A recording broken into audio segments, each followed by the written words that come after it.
আমরা যেহেতু গত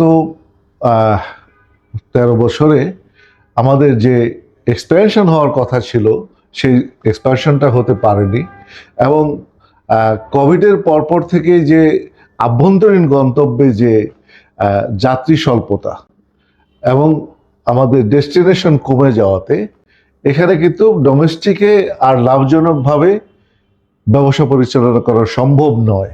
যতদিন না বিমান যে সাবসিডি দিয়ে পরিচালনা করছে হোয়াইট বডিগুলো, সেগুলো যতদিন বন্ধ না হবে ডোমেস্টিকে কখনো লাভজনকভাবে ফ্লাইট পরিচালনা করা যাবে না। তো আমাদের একটা সময় এসেছিল, আপনি হয়তো জানেন, আমরা অল্প জাস্ট 2 সপ্তাহের জন্য আমাদের ফ্লাইট বন্ধ করে রেখেছিলাম, কিন্তু আমাদের রিজলভ অলওয়েজ ছিল যে আমরা একটা স্বনামধন্য একটা এয়ারলাইন করতে পেরেছি।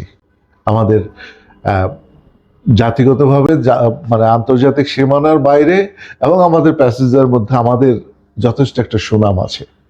তো আমরা অনেক আবেদন পেয়েছিলাম আমরা যেন রিস্টার্ট করি।